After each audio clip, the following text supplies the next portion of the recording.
Fala pessoal, eu sou Luiz Felipe Carneiro, canal Alta Fidelidade. Hoje, segunda-feira, dia de mais um Top 5. E o tema de hoje é anos 50. A gente vai falar sobre os principais discos que foram lançados nos anos 50 da música pop, porque eu vou falar de blues aqui também, então para não ficar naquela, a gente falar, não, isso é pop, não é rock, não sei o quê, então vamos lá, música pop, dar uma geral, porque é aquilo. Os discos de 12 polegadas, né, o LP, como a gente conhece hoje, o vinil, na época estava engatinhando. E, pô, aqueles artistas de rock, a gravadora jamais ia esperar os caras fecharem um LP de 12, 14 faixas para lançar um disco cheio, né? Ainda mais que o rock estava muito em voga, as pessoas estavam consumindo, estavam comprando. Então eles queriam vender o mais rápido possível. O artista entrava em estúdio, gravava um single, um lado B, um lado A, um lado B, e depois ia lá, vamos vender esse disco.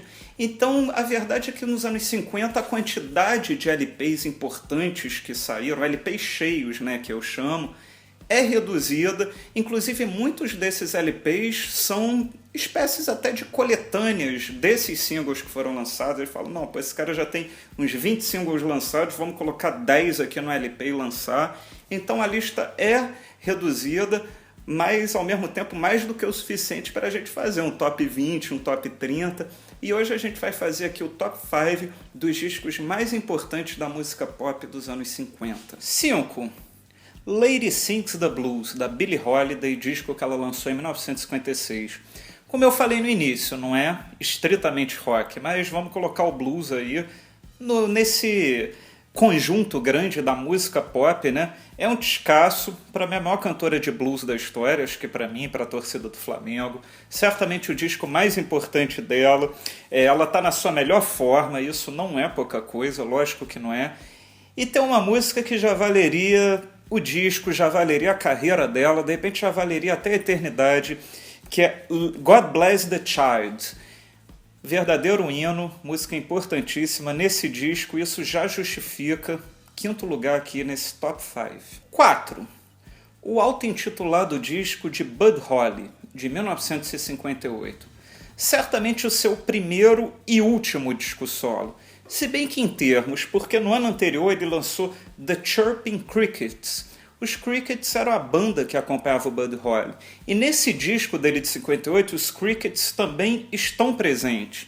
Mas aquela coisa de vamos fazer o nome do artista, né? No caso o Buddy Holly, eles excluíram os Crickets dos créditos do disco, como se fosse só um disco do Buddy Holly, por isso que muita gente diz, como eu falei, que é o primeiro e último disco solo dele, né?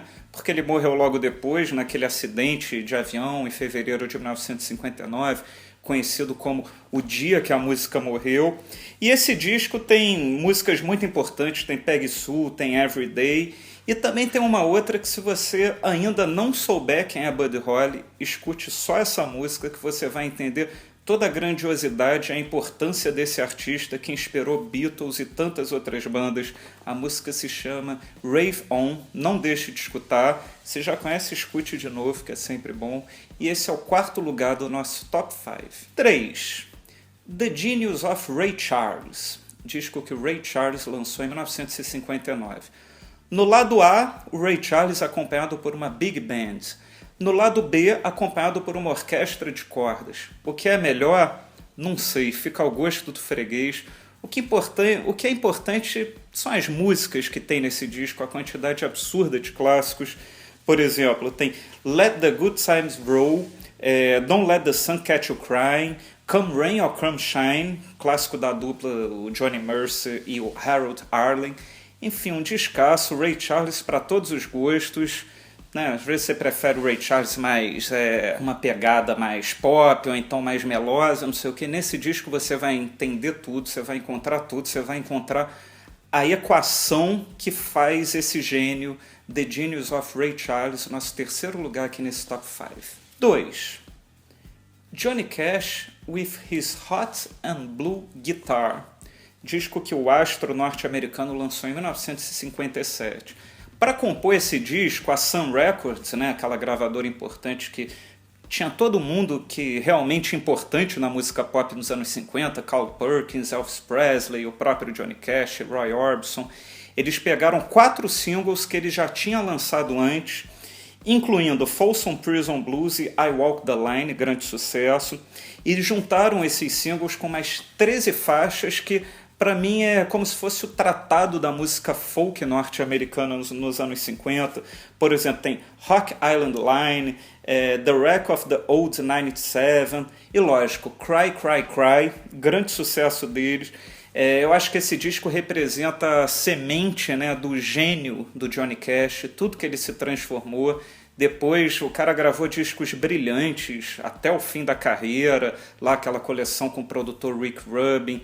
Enfim, mas nesse disco aqui você ouve, entende tudo e fala, pô, realmente um dos maiores artistas da música pop na história e o nosso segundo lugar aqui nesse Top 5.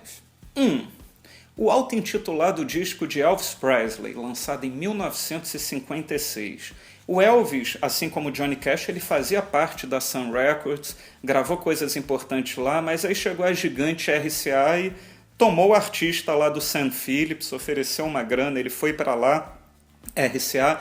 Em 1956 o Elvis gravou 2 discos muito importantes. Um se chama Elvis e o outro se chama Elvis Presley. Qualquer um poderia estar no primeiro lugar desse Top 5, mas eu optei pelo Elvis Presley para começar pela sua antológica capa, né? Ele com o violão dele, uma capa que depois influenciou o London Calling do The Clash, um disco também estaria no Top 5 de discos dos anos 70, né? E além disso, pô, a quantidade de músicas boas que tem aqui, Blue Suede Shoes, do Carl Perkins, isso já vale por uma geração inteira do rock, na minha opinião. I Got a Woman, do Ray Charles, o Tutti Frutti, do Little Richard, Money Honey, Jesse Stone, enfim, clássico atrás de clássico, grande nome do rock, da música pop nos anos 50, Elvis Presley, não poderia ser diferente, né? Ele aqui, primeiro lugar, com esse discaço de 1956, nesse top 5 dos discos mais importantes da música pop nos anos 50. Bom, pessoal, esse é o top 5 dos discos mais importantes da música pop nos anos 50.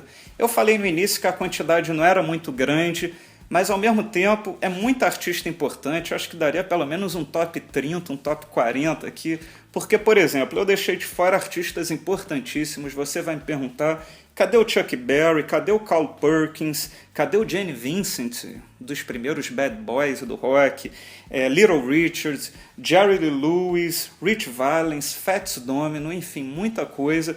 Deixa aqui embaixo qual é o disco que você mais gosta dos anos 50, disco, não música, para a gente fazer um volume 2 desse Top 5 em breve, e amanhã a gente está de volta com mais um vídeo no canal da Fidelidade. Tchau!